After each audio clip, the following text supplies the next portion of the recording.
నమస్తే welcome to story board. పెద్దల సభ సాక్షిగా మరోసారి ఏపీ చెవిలో కమలం పువ్వు పెట్టేశారు. నాడు అంతా ఇంత అంటూ హామీలిచ్చిన పెద్దలు ఇప్పుడు నాలిక మడతెట్టేశారు. కేంద్రం తీరుపై హస్తం పార్టీ మంటెక్కిపోగా ఇటు టీడీపీ మాత్రం ఏదో ఇచ్చేస్తారన్న ఆశాభావంతోనే ఉందింకా. హామీలు కంచికి, బిల్లు లోక్సభకి అంటూ ఏపీతో కేంద్రం ఆడుతున్న మరో నాటకంపై ఇవాల్టి స్టోరీ బోర్డ్.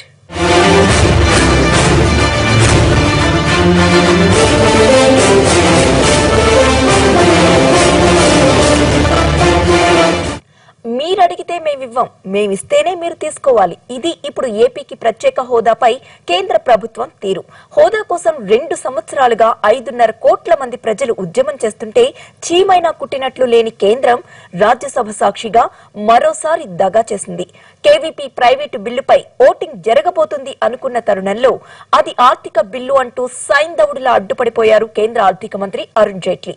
అటు చేసి ఇటు చేసి ప్రైవేటు బిల్లు మనీ బిల్లో కాదో తేల్చుతామంటూ పక్కకు పెట్టేశారు. శుక్రవారం రాజ్యసభ ముందుకు కాంగ్రెస్ ఎంపీ కేవీపీ రామచంద్రరావు ఏపీకి ప్రత్యేక హోదాపై ప్రవేశపెట్టిన ప్రైవేట్ బిల్లు మరోసారి చర్చకు వచ్చింది. ఏకంగా మాజీ ప్రధాని మన్మోహన్ సింగ్ తానిచ్చిన హామీలేంటో సభకు మరోసారి గుర్తు చేశారు.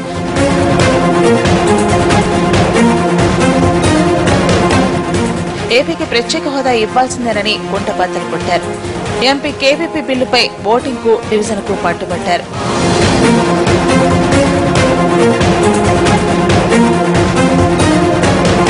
కానీ కేంద్ర ప్రభుత్వం ఏం చేసింది? మొండిగా ప్రైవేట్ బిల్లు ఇష్యూని ముగించేసింది. ఆర్థిక మంత్రి అరుణ్ జైట్లీ రాజ్యాంగ పుస్తకాల పేజీలన్నీ తిప్పేసి అబ్బబ్బే ప్రైవేట్ బిల్లు, మనీ బిల్లు, దీనిపై రాజ్యసభలో ఓటింగ్ చేపట్టడం కుదరదు, అసలు ఈ బిల్లు ఏ బిల్లో ముందుగా తేల్చాలంటూ దాటేశారు.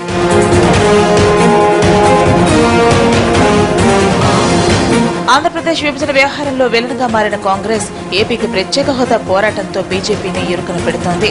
ప్రత్యేక హోదాపై ఎక్కడైతే హామీ ఇచ్చిందో అదే రాజ్యసభ సాక్షిగా బీజేపీని దోషిగా నిలబెట్టింది. కేవీపీ ప్రైవేట్ బిల్లుపై చర్చ సందర్భంగా వ్యూహాత్మకంగా మన్మోహన్ సింగ్ ను రంగంలోకి దించింది. నాడు ప్రధానిగా ఉన్నప్పుడు మన్మోహన్ సింగ్ ఏ హామీలను ఇచ్చారో సభకు మరోసారి వినిపించి గుర్తు చేశారు. ప్రత్యేక హోదాపై ఎన్డీఏ ప్రభుత్వం చెబుతున్నవన్నీ అబద్దాలేనని కుండబద్దలు కొట్టారు. 20th February 2014, here in the Rajya Sabha, while passing the Andhra Pradesh Reorganization Bill, I, as the then Prime Minister, made 6 promises on the floor of this august house. The then leader of the opposition and now the leader of the house, Shri Arun Jaitley, satisfied with these promises and withdrew all the amendments he had proposed as they agreed to what the government proposed. అనంతరం చర్చను ముగించిన KVP ప్రధానిగా మన్మోహన్ ఇచ్చిన హామీలను అమలు చేస్తూ బిల్లుపై voting చేపట్టాలని డిమాండ్ చేశారు. ఓటింగ్ లో డివిజన్ ఉండేలా చూడాలని కోరారు. The present amendment bill proposed by me has crossed all the preliminary requirements of the scrutiny by the Rajya Sabha Secretariat, got approval from the President, introduced in the House and discussed. Even the reply was given by the Honorable Minister, adjourned at the time of voting due to lack of quorum. Hence, the right to reply by the member and the voting of the bill is only pending in the House at this stage. Voting కోసం deputy chairman సిద్దమవుతుండగానే ఆర్థిక మంత్రి అరుణ్ జైట్లీ తెరపైకి వచ్చారు. KVP private bill ఆర్థిక bill అంటూ అభ్యంతరం వ్యక్తం చేశారు. అసలు ఒక బిల్లు ఆర్థిక బిల్లా కాదా అనేది తేల్చే అధికారం రాజ్యసభకు లేదని, లోక్సభ స్పీకరే దాన్ని నిర్ణయిస్తారని అటు రాజ్యాంగం, ఇటు రాజ్యసభ ప్రొసీడింగ్స్ పుస్తకాల్లోని నిబంధనలు చదివి వినిపించారు. What is a money bill? Article 110 is very clear. For the purpose of this chapter, a bill shall be deemed to be a money bill if it contains only provisions relating to any or all of the following matters. So government expenditure out of the consolidated fund of India, which has to be appropriated, can only be appropriated by a money bill. Imposition of taxation can only be by a money bill. And that money bill, there is a procedure under Article 117 governing that. Jaitley వ్యాఖ్యలపై కాంగ్రెస్ తో పాటు ఇతర ప్రతిపక్షాలు ఆగ్రహంతో విరుచుకుపడ్డాయి. రాష్ట్రపతి ఆమోదంతో private బిల్లుపై సుదీర్ఘంగా చర్చించి ఓటింగ్ జరిగే సమయంలో అభ్యంతరాలేంటని నిలదీశాయి. సాంకేతిక అంశాలను పక్కన పెట్టి ఏపీకి హోదా ఇస్తారో లేదో చెప్పాలని సూటిగా ప్రశ్నించాయి. What is being considered is a bill which is titled Further Amend the Andhra Pradesh Reorganization Act be taken into consideration. Now, it is not a question of defining whether this is a money bill or not a money bill. I may have my opinions on it, that's a different matter. I've said that yesterday also in the House. The issue is the assurances given at the time of the bifurcation of the Andhra Pradesh state, will they be honored or not? That is all. Simple issue is that. Jaitley సభను తప్పుదో పట్టిస్తున్నారని, KVP బిల్లులో ఆర్థిక అంశాలేవీ లేవని, విభజన చట్టంలో హామీలను అమలు చేయాలని మాత్రమే ఆయన బిల్లు ప్రవేశపెట్టారని కాంగ్రెస్ వాదించింది. If the chairman has any doubt in this regard to the validity of the objection, he shall refer the matter to the speaker, whose decision on the question shall be final in accordance with the rules 3 of the Article 110 of the Constitution. Since the matter is not free from doubt, I therefore under Rule 1868 refer the matter to the Honorable Speaker for a decision. Till then, further proceedings in connection with the bill is. Congress నేతలు private బిల్లులో money matters ఏమీ లేవని పదే పదే చెప్పినప్పటికీ ప్రభుత్వం మాత్రం తన వాదన నెక్కించుకుంది. కేవీపీ ప్రవేశపెట్టింది ఆర్థిక బిల్లా కాదా అనేది తేల్చాలని కోరుతూ లోక్సభ స్పీకర్కు పంపిస్తున్నట్లు ప్రకటించారు రాజ్యసభ డిప్యూటీ చైర్మన్. కురియన్ ప్రకటన ముగియగానే కేంద్ర ప్రభుత్వ తీరుని నిరసిస్తూ కాంగ్రెస్ ఎంపీలు వెల్లోకి దూసుకొచ్చారు. ఏపీకి న్యాయం చేయాలని కోరుతూ నినాదాలు చేశారు. కాంగ్రెస్ సభ్యుల నినాదాలతో అలజడి చెలరేగడంతో సభ సోమవారానికి వాయిదా పడింది.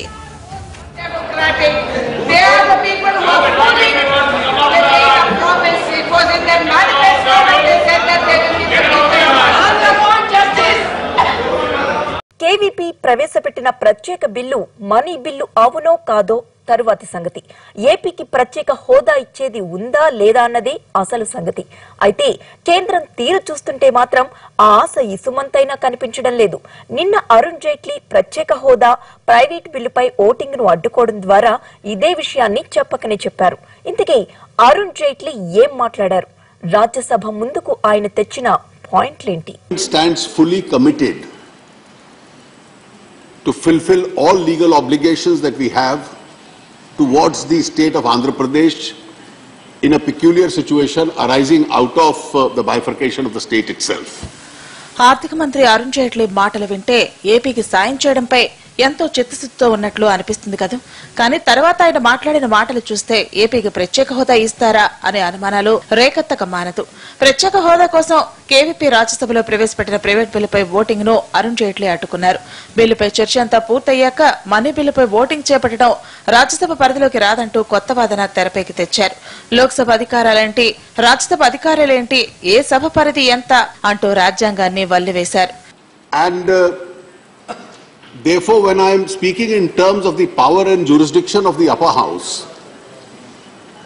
I may be disappointing some of my colleagues, including myself. But we must be clear about where we stand as regards the jurisdiction of the upper house is concerned. Under the rules of procedure, and the commentaries amplify this, there is no distinction between a bill moved by the government and a bill moved by a private member.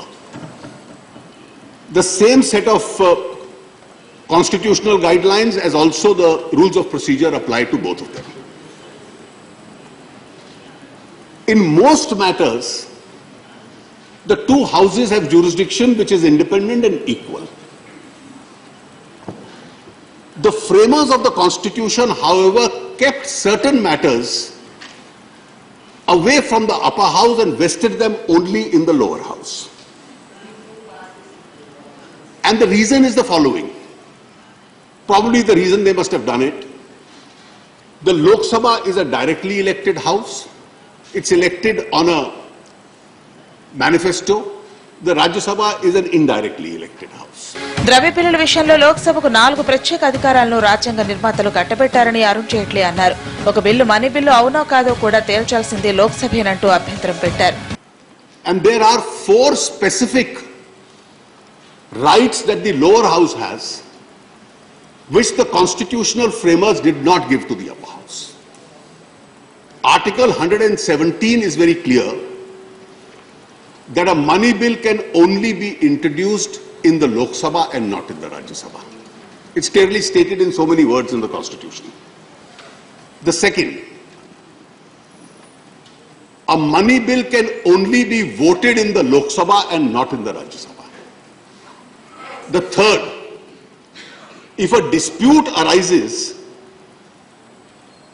as to whether a particular bill is a money bill or not, and a dispute has arisen, and I'll show what the dispute is, it's only the presiding officer of the Lok Sabha who can decide this issue and not of the Rajya Sabha. This is the third right that the Lok Sabha has.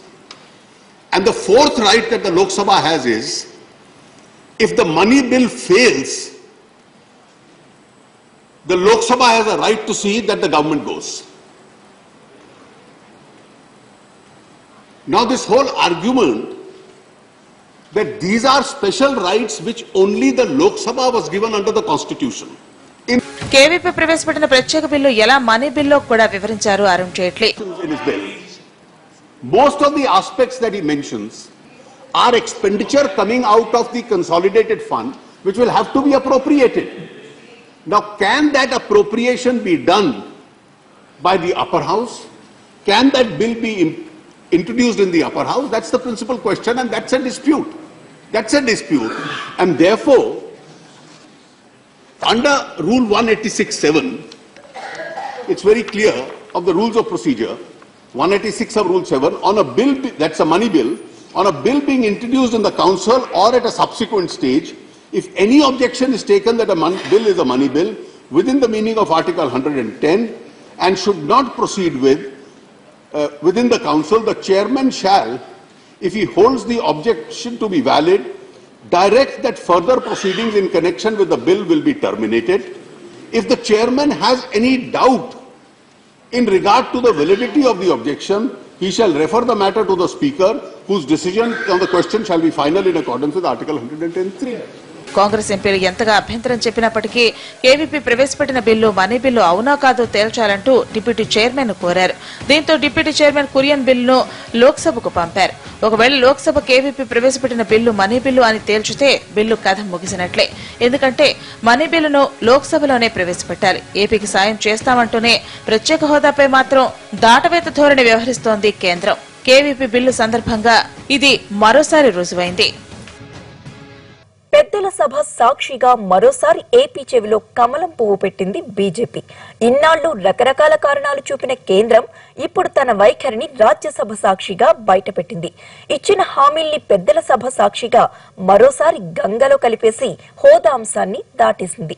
కేంద్రం వైఖరితో మరో ఉద్యమానికి సిద్ధమవుతోంది Congress party. విభజన సమయంలో చేసిన బాసలు మర్చిపోయారు. ఎన్నికల హామీల్ని గాలి కొదిలేశారు. మేనిఫెస్టోలో రాసిన రాతల్ని గోతులో కప్పిపెట్టారు. ప్రత్యేక హోదా విషయంలో బీజేపీ ఆంధ్రుల్ని నిలువున వంచింది. ఏరు దాటాక తెప్ప తగిలేసినట్లు అధికారం చేపట్టాక ప్రత్యేక హోదా చట్టంలో లేదంటూ కొత్త పల్లవి అందుకుంది. ప్రైవేట్ బిల్లుపై సానుకూలంగా స్పందిస్తారని భావిస్తే ఓటింగ్కు కొద్ది నిమిషాల ముందు ఆర్థిక బిల్ అంటూ అడ్డం పట్టారు అరుణ్ జైట్లీ.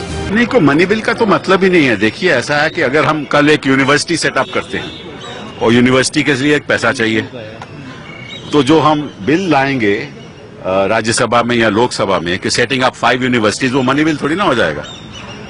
मनी बिल तो वो होगा जब यूनिवर्सिटीज के लिए पैसे का प्रावधान होगा, वो मनी बिल में जाएगा. लीडर ऑफ हाउस ही नहीं, ये पार्टी, प्रधानमंत्री. आप काहे को लीडर ऑफ हाउस को ब्लेम करते हो? क्योंकि वादा तो प्रधानमंत्री ने किया था. वादा तो उन्होंने किया था कि जो प्रावधान रखे जाएंगे, जो स्पेशल स्टेटस आंध्र को देना है वो देंगे हम. वादा तो उनका था. ఏపీకి ఎంతో చేస్తున్నామని ఉపన్యాసాలు చెప్పడం తప్ప విభజన జరిగి 2.5 ఏళ్లు దాటుతున్నా ఇప్పటి వరకు చట్టంలో ఉన్న అంశాలనే పట్టించుకోలేదు కేంద్ర ప్రభుత్వం. ఈ విషయాన్ని కేంద్రంలో భాగస్వామిగా ఉన్న టీడీపీ నేతలే చెబుతున్నారు. ప్రత్యేక హోదా గురించి రాజ్యసభలో హామీ ఇచ్చానని, కేంద్ర కేబినెట్ కూడా దీన్ని ఆమోదించిందని, హామీలు అమలు చేసి సభ గౌరవాన్ని కాపాడాలని సాక్షాత్తు నాటి ప్రధాని మన్మోహన్ కోరినా జైట్లీ మనసు కరగలేదు. రాజ్యాంగం నిబంధనలు అనే కుంటి సాకులు చెబుతూ హోదాకు అడ్డంగా నిలబడ్డారు. तो ये पूरे तरीके से मनी बिल था ही नहीं और ये बहुत बड़ा एक उन्होंने अन्याय किया है अपर हाउस पर, राज्यसभा पर, काउंसिल ऑफ स्टेट पर, जो उन्होंने आंध्र प्रदेश के हितों के साथ कुठाराघात किया है और आंध्र प्रदेश के लोगों के साथ कुठाराघात किया है। हम केंद्र सरकार द्वारा जिस प्रकार से इसे मनी बिल बताया गया है उसकी हम भर्त्सना करते हैं। We condemn that. ఎన్డీఏ వైఖరిపై ఆగ్రహం వ్యక్తం చేస్తున్న కాంగ్రెస్, బీజేపీ, టీడీపీ ఆడుతున్న కుట్రను ప్రజల్లోకి తీసుకెళ్లాలని భావిస్తోంది. బిల్లును లోక్సభకు పంపి కేంద్ర ప్రభుత్వం తప్పించుకో చూసినా కాంగ్రెస్ మాత్రం ఈ ఇష్యూని వదిలేదంటోంది. మన్మోహన్ ఇచ్చిన హామీలపై తీర్మానాన్ని ప్రవేశపెట్టాలని నిర్ణయించింది. మోడీ గారు, అయ్యా చంద్రబాబు నాయుడు గారు, ఆట ముగిసిందనుకోవద్దు. ఆట ముగియలేదు. ఈ రోజు ఆంధ్ర రాష్ట్ర ప్రజలు కాంగ్రెస్ పార్టీ బంతిని మళ్ళీ మీ కోర్టులోనే వేసినాం. జాగ్రత్త సుమా, బంతి మీ కోర్టులోనే వేసినాం. మళ్ళీ ఆట పూర్తి కాలేదు. సోమవారం ఒక తీర్మానాన్ని ప్రవేశపెట్టబోతా ఉన్నారు. ఆ తీర్మానం ఏమంటే, ఆనాడు ప్రధానిగా మన్మోహన్ సింగ్ గారు ఇచ్చినటువంటి హామీలు మళ్లీ దాన్ని ఈ రోజు అతను రీట్రేట్ చేసినటువంటిది అది అమలు పరచాలి. అంతేకాదు, సభలో అబద్దాలు చెప్పిన అరుణ్ జైట్లీ పైన సభా హక్కుల ఉల్లంఘన నోటీస్ ఇస్తామంటోంది. లీడర్ ఆఫ్ ది హౌస్ ని మిస్లీడ్ చేయడం జరిగిందో మీరందరూ ప్రత్యక్షంగా చూశారు. నేను వేరే చెప్పాల్సిందేమీ లేదు. మీరే ప్రత్యక్ష సాక్షులు. ఈ సందర్భంగా కాంగ్రెస్ పార్టీలో జయరాం రమేష్ గారు, నేను సభానాయకుడైన అరుణ్ జైట్లీ గారి మీద సభా హక్కుల తీర్మానం తీసుకురాబోతున్నాం మంగళవారం నాడు. ప్రత్యేక హోదా విషయంలో కేంద్ర వ్యవహార శైలిపై ప్రజల్లోనూ ఆగ్రహ జ్వాలలు ఎగుస్తున్నాయి. దీంతో ఈ వ్యవహారాన్ని ప్రజల్లోకి తీసుకువెళ్లడంతో పాటు జాతీయ స్థాయిలో తీవ్రమైన పోరాటం చేయాలని భావిస్తున్నారు కాంగ్రెస్ నేతలు.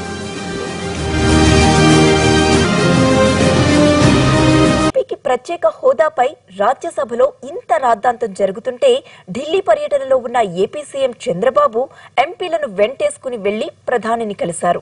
ప్రత్యేక హోదా అంశం సెంటిమెంట్ గా మారిందని, అది ఇవ్వకుండా ఏమిచ్చినా ప్రజల్లో నెలకొన్న అశాంతి చల్లారదని చెప్పారు. ఈ వారంలోనే పరిష్కారం వస్తుందని ప్రధానితో భేటీ అనంతరం చంద్రబాబు చెప్పడం జరిగింది. మరి ప్రత్యేక హోదా ప్రకటన మరేదైనా సాయమా అన్నది తేలాల్సి ఉంది. శుక్రవారం రాజ్యసభలో కేవీపీ ప్రవేశపెట్టిన ప్రత్యేక హోదా బిల్లుపై చర్చ జరుగుతున్న వేళ ఏపీ సీఎం చంద్రబాబు ఢిల్లీలోనే ఉన్నారు. కృష్ణా పుష్కరాలకు కేంద్ర ప్రభుత్వంలో ఆహ్వానించేందుకు ఢిల్లీ వెళ్లిన చంద్రబాబు పనిలో పనిగా ప్రత్యేక హోదా అంశంపైన ఓ కన్నేశారు.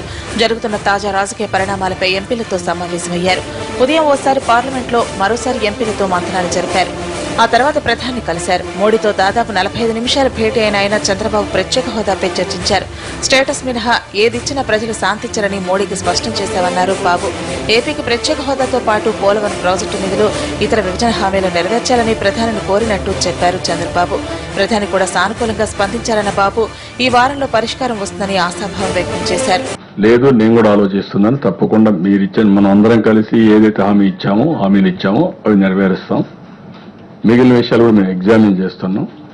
నేను ఇంత మునుపు కూడా చెప్పాను, నీతి ఆయోగ్ రెఫర్ చేసినప్పుడు కూడా లెటర్ అండ్ స్పిరిట్ ఇచ్చిన హామీలు నెరవేరుస్తామని చెప్పాం.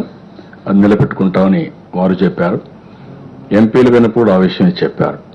కేవీపీ బిల్లు విషయంలో కేంద్రం తీరును చంద్రబాబు తప్పుపట్టారు. ప్రైవేట్ బిల్లు మనీ బిల్లు అని ముందుగా తెలిసినా తీరా చర్చించాక ఓటింగ్ ఒప్పుకోకపోవడాన్ని ఆయన తప్పుపట్టారు. పార్టీలో ఆడుతున్న పొలిటికల్ గేమ్ లో ఏపీ ప్రజలు ఇబ్బందులు పడుతున్నారని చెప్పుకొచ్చారు.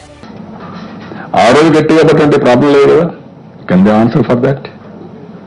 ఆ రోజు ఎందుకు ఒప్పుకున్నారు మీరు డిస్కషన్ కి? ఎవరిని మోసం చేస్తారంటే కామన్ మ్యాన్ మోసం చేస్తారా మీరు? కాబట్టి వీళ్ళేమంటున్నారు, ఈ బిల్లు ఓడిపోతే మేము రాజీనామా చేయాలి కాబట్టి, మాకు రాజ్యసభలో మెజారిటీ లేదు కాబట్టి ఎప్పుడు రాజ్యసభ మేము కన్సిడర్ చేయం. ఎవరు కన్సిడర్ చేయలేదు. ఏ ప్రభుత్వం అయినా సరే లోక్సభలో గెలిచినా, గవర్నమెంట్ ఫామ్ చేసినా మెజారిటీ రావాలంటే 2-3 సంవత్సరాలు పడుతుంది, 5-6 సంవత్సరాలు పడుతుంది. కాబట్టి మెజారిటీ ఒప్పుకుంటాం వీళ్ళు అంటారు. అంటే ఇద్దరు రాజకీయం మన మీద. ప్రధాని మోడీని కలిసిన తర్వాత ఎంపీల్లో కొత్త ఆశలు చిగురించాయి. మరో వారం రోజుల్లో ఏపీకి కేంద్రం నుంచి ఓ ప్రకటన వస్తుందన్న ఆశాభావంతో టీడీపీ ఎంపీలు ఉన్నారు. ఆంధ్రప్రదేశ్ సమస్య నాది, నా బాధ్యత. డెఫినెట్ గా దాని సొల్యూషన్ అతి త్వరలో తీసుకొని ఆంధ్రప్రదేశ్ ఎటువంటి రకమైన నష్టం జరగకుండా ఆంధ్రప్రదేశ్ ప్రజలు ఇచ్చిన వాగ్దానం ప్రకారం, యాక్ట్ ప్రకారం ఏమి చేయాలో అవన్నీ కూడా అతి త్వరగా, ఆలస్యమైన మాట వాస్తవమే కానీ ఇప్పుడు అతి త్వరగా పూర్తి చేస్తామని ఆయన వాదా చేశారు. ప్రత్యేక హోదాతో పాటు విభజన చట్టంలోని హామీల గురించి కూడా ఎంపీలు ప్రధాని దృష్టికి తీసుకొచ్చారు. ఏపీ సమస్యను తన సమస్యగా భావిస్తున్నారని ప్రధాని అన్నారని చేసి చెప్పారు. ఆయన చెప్పింది ఒకే ఒక్క ముక్క చెప్పాడు, నీ ప్రాబ్లం మై ప్రాబ్లం అన్నాడు. సో ఇక మేము అంతకంటే ఎక్కువ మాట్లాడడానికి లేదు. అతను ఏదో చేయాలనేటువంటిది మనసులో ఉంది. అయితే ఆర్థికంగా చేస్తాడా, నిజంగానే స్పెషల్ స్టేటస్ ఇస్తాడో నాకు తెలియదు. కానీ స్పష్టంగా ఖచ్చితంగా కొంత రాష్ట్రానికి లాభకరంగా ఉండేటువంటి పద్ధతి మాత్రం జరిగి తీరుతుంది. మొత్తానికి రాజ్యసభలో ఏపీ ప్రత్యేక హోదాపై చర్చ జరిగిన రోజే టీడీపీ ఎంపీలంతా ప్రధాని కలిసి మా పోరాటం మాదే అన్న తరహాలో వ్యవహరించారు. అందరి లక్ష్యం ప్రత్యేక హోదా సాధనే. అయితే అది సాధ్యమవుతుందా, కలగా మిగిలిపోతుందా అన్నది మాత్రం $1 మిలియన్ ప్రశ్నగా మారింది.